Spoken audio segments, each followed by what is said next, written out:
بسم اللہ الرحمن الرحیم۔ محبت بھی عجیب شے ہے، محبت بھی عجیب درد ہے، محبت بھی عجیب کہانی ہے، محبت کے دریا کی عجیب روانی ہے۔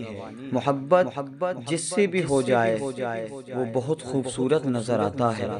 محبت کی داستان آج میں آپ کو سنانے کی کوشش کروں گا کہ در حقیقت محبت کیا ہے۔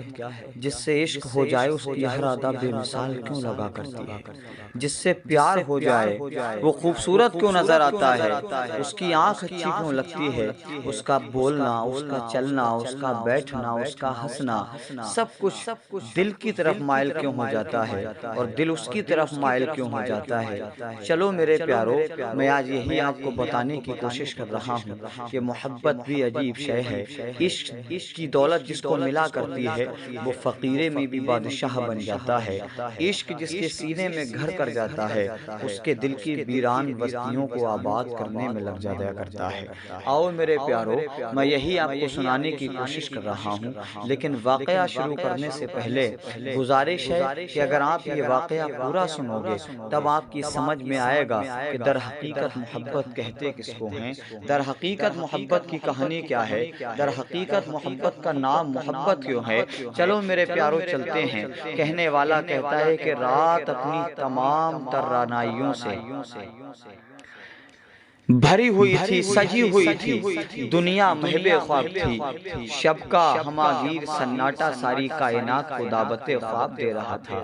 اوپر آسمان پر ستارے جھلملا رہے تھے، چاند اپنی پوری آب و تاب کے ساتھ میں چمک رہا تھا، اس کی کرنیں زمین کو روشن کر رہی تھیں۔ ایسے میں ایک دوست دوسرے دوست کے پاس موجود ہے، ایک دوست دوسرے دوست کو دیکھ کر بات کر رہا ہے، یعنی ایک طرف عشق ہے، دوسری طرف عشق کرنے والا ہے، ایک طرف پیار ہے، دوسری طرف پیار کرنے والا ہے، ایک طرف محبت ہے، دوسری طرف محبت کو چاہنے والا ہے، ایک طرف محبوب کھڑا ہے، دوسری طرف اس محبوب کا چاہنے والا کھڑا ہوا ہے، ایک طرف وہ کھڑا ہے جس پر آنکھیں قربان ہیں، جس پر دل قربان ہے، جس پر جان قربان ہے، جس پر جسم قربان ہے، جس پر سب کچھ نچھاور ہے۔ آؤ آگے چلتے ہیں۔ کہا ہے کہ آسمان پر ستارے چمک رہے تھے، چاند اپنی پوری آب و تاب کے ساتھ میں زمین پر اپنی کرنوں کو لگائے ہوئے تھا، پلکیں جھکائے ادب کے ساتھ میں چاند چل رہا تھا ہے، سبحان اللہ۔ اور اس طرح ان کی نیند کی ماری پلکوں سے آنسوؤں کے قطرے گر کر آگوش زمین پر نچھاور ہو رہے تھے اور آبدار موتیوں کی شکل میں کاکلے گیتی کی زینت بنتے جا رہے تھے۔ روشن چاند ہر طرف اپنی ضیا بار کرنے پھیلائے آہستہ روی سے محب خرام تھا، شاید اس خیال سے کہ کہیں اس کی کسی لغزش پاسے ان نازک آبگینیوں کو ٹھیس نہ لگ جائے، یا پھر رات کا سحر آ گئی سکوت ٹوٹ نہ جائے۔ مگر کیا ہوا میرے پیارے؟ آگے سن میرے پیارے، تاریخ میں لکھا ہوا ہے کہ بڑی تاریک رات تھی، ہاتھ کو ہاتھ نظر نہیں آتا تھا، آنکھ کو آنکھ دکھائی نہیں دیتی تھی، زمین کے ذرے چھپے ہوئے تھے، دکھائی نہیں دیتے تھے، اتنا گھنگھور اندھیرا تھا، اتنا گھنا گھور گھٹا کی طرح چھایا ہوا اندھیرا تھا کہ کسی کو کچھ دکھائی نہ دیتا تھا۔ اب ایسے میں کیا کیا جائے؟ آسمان کے ستارے اپنی پوری توانی سے چمکنے کی کوشش کر رہے ہیں، نکل کر آسمان کے دریچوں سے باہر آ رہے ہیں۔ کاش ہماری روشنی زمین پر پڑنے سے زمین کا چہرہ دکھ جائے۔ چاند اپنی پوری توانی کے ساتھ چمکنے کی کوشش کر رہا ہے، میری شعاؤں سے زمین کو رونق مل جائے گی، میری شعاؤں سے زمین کے ذرے چمکدار ہو جائیں گے۔ اللہ اللہ، یہ ہے محبت کا واقعہ، یہ ہے محبت کی بات۔ اب بستی کے تمام لوگ بھی سو رہے ہیں، کوئی ایسا نہیں ہے کہ جو جاگ رہا ہو۔ شاید کہ اس سے انداز لگایا جا سکتا ہے اس بستی میں رہنے والا ہر شخص یہ جانتا تھا کہ آج بستی پہ تباہی آئے گی، آج بستی میں قیامت آئے گی، آج نہ جانے بستی میں کیا ہوگا۔ تاریخ بتلاتی ہے میرے پیارے، ایک شخص اپنے گھر کے اندر بیٹھ کر جاگ رہا تھا، یاد الہی میں مشغول تھا، اللہ سے لو لبی ہے، اللہ کو یاد کر رہا ہے۔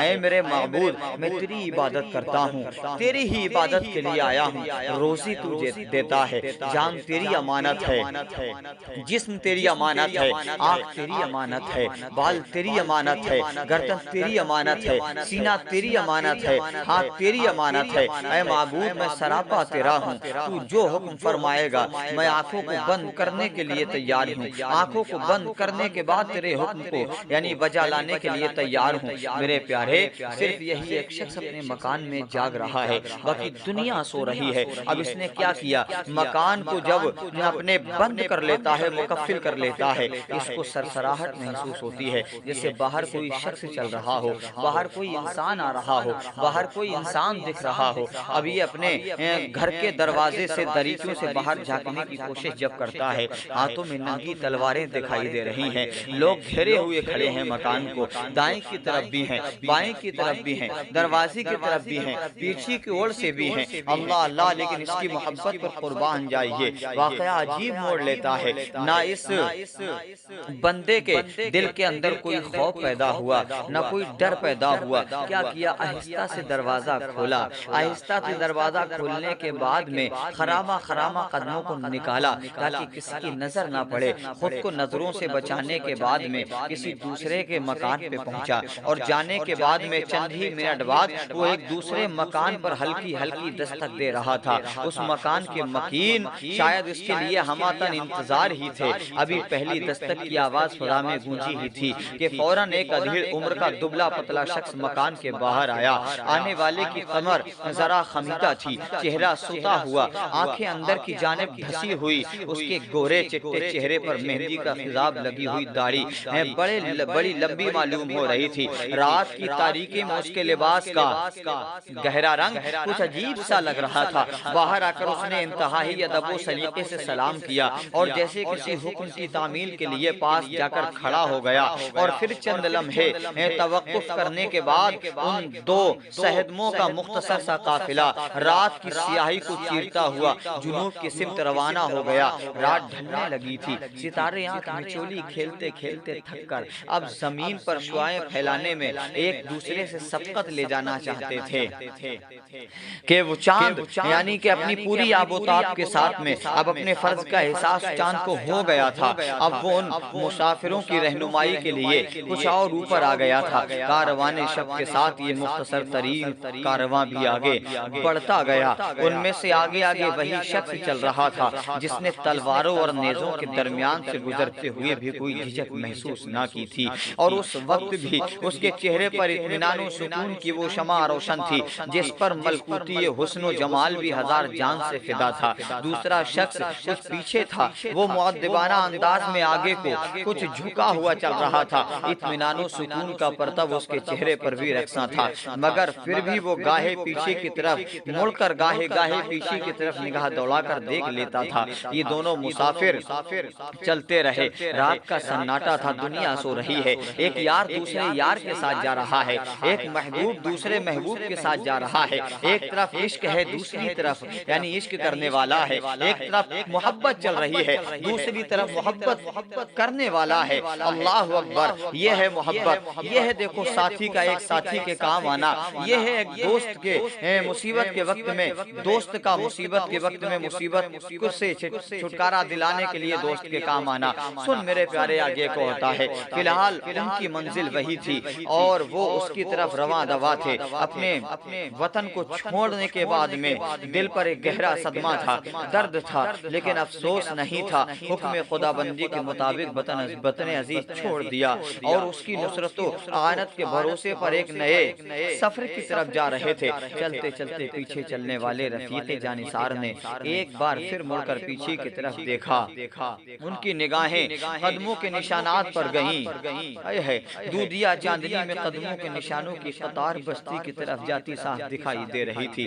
کچھ سوچ کر اس کے چہرے پر فکر کی جھرنیاں پڑنے لگیں، نظر سی آنے لگیں، مگر چند ہی منٹ بعد دور بہت دو بکریوں کا ایک ریبڑ دکھائی دیا۔ ان بکریوں کا رکھوالہ ٹھیک ان نشانات پر بکریوں کو ہکا کر لا رہا تھا۔ یہ دیکھ کر اس کے چہرے پر اطمینان پھر لوٹ آیا۔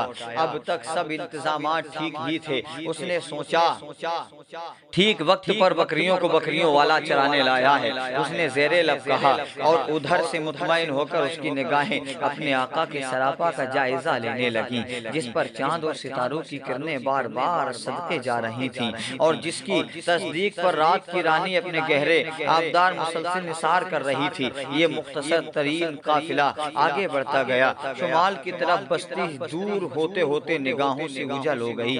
سامنے جنوب کی سمت بڑا سیاہ دھبا اور بڑا ہوتا گیا، نمایاں ہوتا گیا، اور پھر بڑھتے بڑھتے اس نے پہاڑ کا روپ دھارن کر لیا۔ تھوڑی دیر بعد وہ پہاڑ کے اس قریب پہنچ گئے، تب انہیں یہ لگونا اطمینان ہوا۔ تب تک اللہ کے فضل و کرم سے سب ٹھیک ہی تھا، آگے بھی اللہ مالک تھا۔ اب ان کے سامنے اس کو کوہ گراں کے اندر ایک پناہ گاہ تلاش کرنے کا مسئلہ تھا۔ ابھی انہیں اس وقت تک یہیں کہیں روپوش رہنا تھا، جب تک دشمن ان کی تلاش میں اکتا کر مایوس نہ ہو جائیں۔ اس کے بعد انہیں اپنے نئے سفر کی طرف جانا ہے۔ وہ جائے پناہ کی تلاش میں پہاڑ پر چڑھے، اور جلدی انہیں کچھ بلندی پر ایک غار کا دہانہ نظر آ گیا۔ وہ تیزی سے اس کی طرف بڑھے اور چند منٹ میں غار کے دہانے پر پہنچ گئے۔ غار کے دہانے پر گرد و غبار کی بے شمار تھی، کبوتروں اور پاختاؤں کی بیٹ اور پروں کا انبار لگا ہوا تھا، ہر طرف پڑا ہوا تھا۔ مکڑیوں کے جالے سے بنی ہوئی جالروں نے بہانہ پردہ سال ڈال رکھا تھا، ایسا لگتا تھا کہ مدتوں سے کسی انسان نے ادھر کا رخ نہیں کیا ہو۔ غار کی یہ حالت دیکھ کر دو قدم پیچھے کھڑے یعنی کہ دوست نے کہا، اے میرے محبوب، اے میرے یار، اے میرے صنم، آپ کو کوئی پریشانی اپنے سامنے لانے کی ضرورت نہیں ہے، آپ آرام فرمائیے گا، ابھی آپ کا دوست موجود ہے۔ کیا پتا غار مدتوں سے بند ہے، اس میں زہریلے سانپ ہوں، زہریلے بچھو ہوں، یا کوئی اور بلا ہو، آپ مت جائیے گا، کیڑے مکوڑے ہوں گے اس میں، یا درندے ہوں گے اس میں، اور خدا نخواستہ ان کے محبوب کو کوئی اگر تکلیف پہنچ جائے تو محبوب کا دل ٹوٹ جائے گا، محبوب کو پریشانی ہوگی۔ ارے میں خود پہلے جا کر اس غار کے اندر دیکھوں گا کہ کہاں کیا ہے، آپ مت جائیے گا۔ محبوب کے جب جملوں کو سنا تو یار سے ایک یار نے جب اتنا کہا، دوسرا یار زیر لب مسکرا کر کہتا ہے، اے میرے یار، تیری محبت پر تیرا یار قربان ہے، اگر تو اجازت مانگتا ہے جا، تیرے یار نے تجھ کو اجازت دی۔ آپ کا یار یاری غار کے اندر جاتا ہے، جانے کے بعد میں دیکھتا ہے کہاں کہاں سوراخ ہیں، لکڑیاں پڑی تھی، کنکر پڑے تھے، پتھر پڑے ہوئے تھے، جو جو اس غار کے اندر موجود تھا اپنے مخملی ہاتھوں سے ہٹانے کی کوشش کر رہا ہے۔ واہ رے محبت، تیرے کارنامے عجیب ہیں، واہ رے محبت، تیرا تجربہ عجیب ہے، تو جو چاہے تو فقیروں کو شہنشاہ کر دے، تو جو چاہے تو فقیروں کو شہنشاہ کر دے، تجھ کو کہتے ہیں محبت، اسی خاطر سب لوگ۔ واہ رے واہ محبت، رات پوری آب و تاب سے رواں اور دبا تھی، چاند کی شعائیں زمین پر پڑ رہی تھی، ستارے ایک دوسرے کو دیکھ رہے تھے۔ ایک یار اوپر بیٹھا ہے، دوسرا یار غار کے اندر موجود صفائی کر رہا ہے۔ اندر جانے والے یار کی طرف چلتے ہیں، اندر جب جا کر دیکھا تو کہیں سے پتھر ٹوٹا ہوا سوراخ دکھائی دے رہا ہے، لکڑیاں اٹھائیں اس کے اندر لگا دی، کنکریاں اٹھائیں سوراخوں کے اندر لگا دی۔ جب تمام سوراخ بند ہو گئے، اپنے ہاتھوں سے صاف کیا، جس طریقے سے غار کو درست کر ملا، ایک یار نے یار کی خاطر اس غار کو محفوظ گاہ بنا دیا۔ جب اس میں رہنے کے لیے جگہ مکمل کر لی، اللہ اکبر، تب یار اوپر آنے کی کوشش کرتا ہے۔ یار کہتا ہے کہ اب تو کنکر بھی ختم ہو گئے، اب تو پتھر بھی ختم ہو گئے، اور جتنی جلدی ہو سکے مجھے اپنے یار کو اس کی طرف لانا ہے۔ نہ جانے اگر میرے یار کو کسی نے اوپر بیٹھے دیکھ لیا تو میرے یار پر تباہی آ جائے گی، میرے یار پر مصیبت آ جائے گی۔ میرے یار کا زمانہ دشمن ہے، میرے یار کے اپنے نہیں ہیں، میرے یار کے تمام اپنے بیگانے ہو گئے ہیں۔ مجھے کو رہنمائی کرنا ہے، مجھے کو بچانا ہے۔ مجھ کو یار جب کہا ہے، مجھ کو جب چنا ہے محبت کے لیے، تو میں اس یار کی محبت پہ زندگی قربان کرنا جانتا ہوں۔ میں اس یار پر کوئی آنچ نہیں آنے دوں گا، میں اس کے پیار کو بدنام نہیں ہونے دوں گا، میں اس کی محبت کو رسوا نہیں ہونے دوں گا۔ جان بھلے ہی چلی جائے لیکن محبت پر آنچ نہیں آئے گی۔ غار کے تمام سوراخوں کو بند کرنے کے بعد میں ایک اتنا بڑا سوراخ دکھائی دیا کہ جس میں لگانے کے لیے جب کوئی جگہ نہ مل سکی، یار کہتا ہے اس سوراخ کو بند کرنے کے لیے میرا پیر، میرا انگوٹھا کافی ہے۔ اب اوپر ایک یار بیٹھا ہے، اس یار کی طرف چلتے ہیں۔ ابھی ہم اور آپ نیچے والے یار کی طرف تھے جو غار کے اندر تھا، اب جو غار کے اوپر بیٹھا ہے نور مجسم، آؤ اس کی طرف چلتے ہیں۔ اے ہے ستارے اس کے چہرے کا دیدار کر رہے ہیں، چاند اس کے چہرے کو دیکھنے کے بعد مسکرا کر کھیل رہا ہے۔ اللہ اللہ، فضا بھینی چل رہی ہے، نورانی چہرے کو چھو چھو کر جا رہی ہے۔ اس کے ہاتھوں کی روشنی، اس کے چہرے کی روشنی، اس کے جسم کی روشنی سے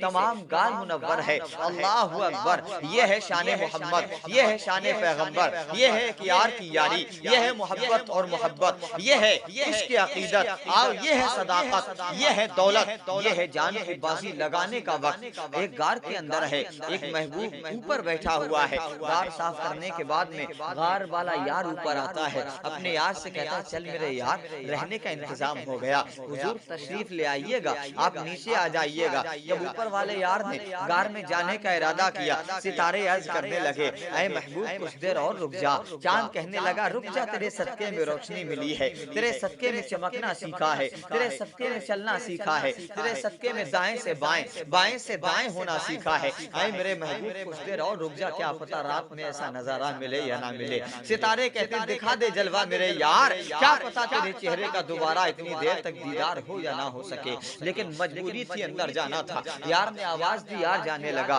نیچے والا یار کہتا ہے اے میرے یار، اے میرے محبوب، اے حضور آرام سے تشریف لائیے گا۔ اندر جب یار کا یاروں کا یار پہنچ گیا، بے سہروں کا سہرا پہنچ گیا، بے چاروں کا چارہ پہنچ گیا، بے سہروں کا سہرا جب پہنچا تو کیا دیکھا کہ ایک سوراخ ہے۔ اپنے یار سے کہتا ہے اے میرے یار تمام سوراخ بند فرما دیے، کیا لگایا؟ کہا میرے محبوب میں نے لکڑیاں اٹھائیں، میں نے کنکروں کو اٹھایا۔ کہا لباس کیا ہوا؟ کہا جب لکڑیاں کم پڑ گئیں، جب پتھر کم پڑ گئے تو میں نے اپنے جسم کے کپڑوں کو پھاڑ پھاڑ کر سوراخوں کو بند کر دیا۔ دوسرے یار نے پوچھا کہ جسم کا لباس تک دے دیا، ایسی کیا ضرورت تھی؟ کہا یار ارے آپ سلامت ہیں تو زندگی میں کمی کیا ہے؟ میرے محبوب اگر آپ سلامت ہیں تو سب کچھ ہو جائے گا، بس میری زندگی آپ کی ہے، میں آپ کو نہیں کھونا چاہتا، آپ سے دور نہیں رہنا چاہتا، آپ کے بغیر سانس لینا بھی محال ہے، آپ کے بغیر نہ نگاہیں کسی پر ٹکتی ہیں، آپ کے بغیر نہ کھانا چلا کرتا ہے پیٹ میں، آپ کے بغیر نہ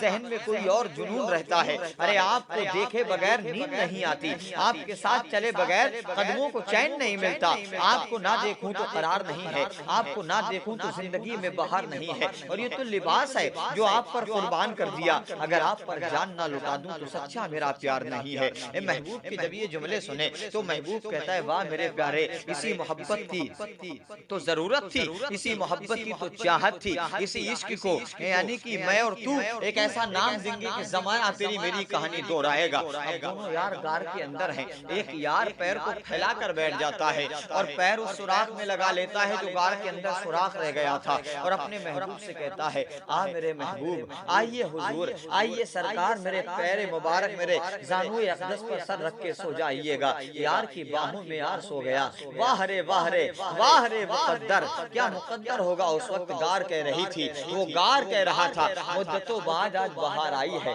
رحمت پروردگار آئی ہے، آج پیدا ہونے کا مقصد پورا ہو گیا۔ پتھر پتھروں کو دیکھنے کے بعد میں مسکرانے لگے، اے ہے نور ماہتاب، یعنی نور ماہتاب بھی یعنی پھیکا ہے جس کے آگے، ارے وہ روشنی کا شہنشاہ اندر آرام فرما رہا ہے۔ ایک یار کے زانو پر سر رکھ کے سو رہا ہے۔ اب جو سوراخ بڑا تھا اس میں اس یار نے جس کا پیر پھیلا ہوا تھا اپنا انگوٹھا لگا دیا، لیکن کچھ لمحے کے بعد میں جب اس کے یار کو اس کی باہوں میں نیند آئی، اس کے زانوئے مبارک پر جب یار کا سر تھا، جس یار کا سر رکھا تھا وہ یار سو جایا کرتا ہے۔ اب جو یار پیر کو پھیلا کر بیٹھا تھا، جس کا پیر کا انگوٹھا سوراخ میں لگا ہوا تھا، اس سوراخ کے اندر سے ایسا محسوس ہوتا ہے کوئی چیز نکل کر آئی، آنے کے بعد میں انگوٹھے کو چھوا، چھونے کے بعد میں کچھ جنبش دی، جنبش دینے کے بعد میں وہ چیز واپس چلی گئی۔ اب اس یار نے اتنا سوچا کہ میرے پیر میں جنبش ہوئی ہے، نہ جانے کیا ہوا ہو، شاید کسی کیڑے نے کاٹا ہوگا، شاید کسی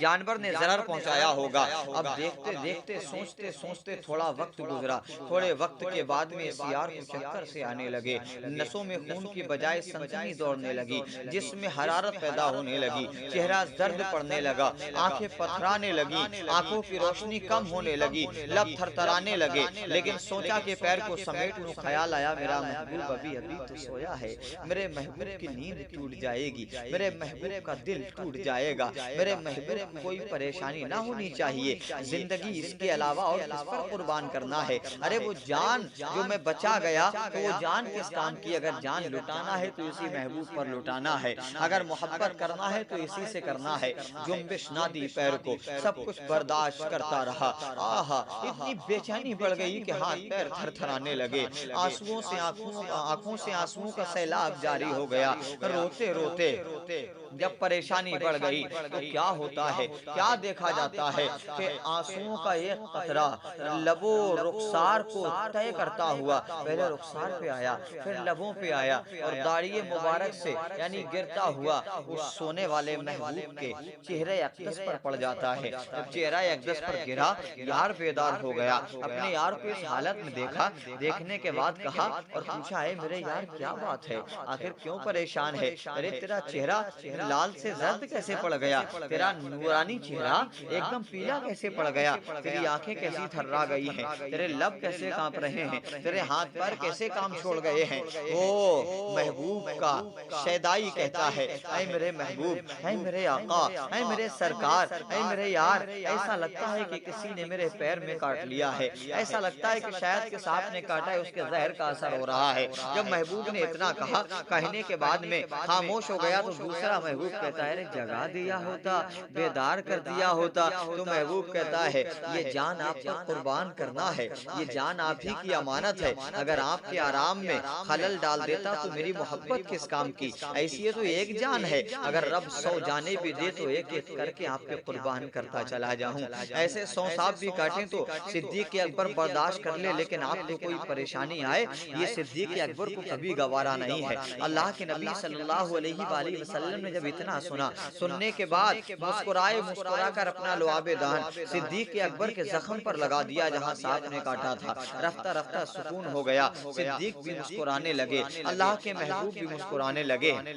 اسی غار میں ہے اللہ رب العزت آسمان کے فرشتوں سے کہتا ہے، دیکھو یہ ہے محبت، صدیق کی میرے محبوب سے محبت دیکھو، میرے محبوب کے صدیق سے محبت دیکھو۔ فرشتے بھی کہنے لگے، اے مولا آج جان گئے یہ جملہ جو تو نے بولا تھا کہ انسان فرشتوں سے افضل قرار دیا گیا ہے، اے مولا ہم مان گئے اسی کے لیے دیا گیا ہے۔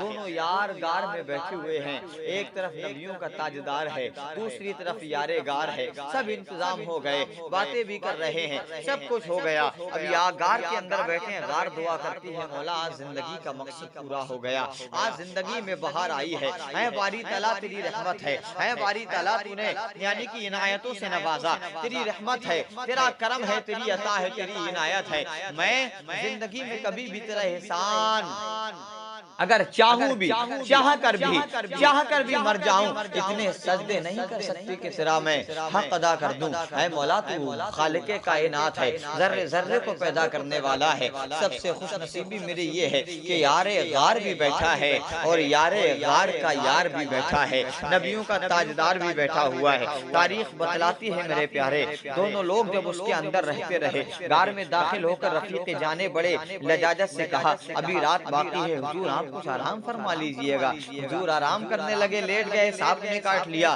ارے زندگی قربان کر دی میرے نبی پر، یہ ہے محبت۔ آج اگر ہمارے محبوب کو کوئی تکلیف ہو، آج اگر ہمارے محبوب کے ناموس پر کوئی بھی آواز اٹھائی جائے، آج اگر ہمیں ستایا جائے، ہمیں دبایا جائے، تو محبت بھی یاد رکھنا اور وہ جنگیں بھی یاد رکھنا جو دین کی خاطر ہوئی ہیں۔ کہنے کا مقام یہ ہے، نہ محبت رسول کم ہو، نہ یعنی لڑنے کا جنون کم ہو، اگر بات ناموس رسالت کیا جائے تو میدان میں کھل کر آ جانا اور کہہ دینا کہ غلامان محمد جان دینے سے نہیں ڈرتے، یہ سر کٹ جائے یا رہ جائے کچھ پرواہ نہیں کرتے۔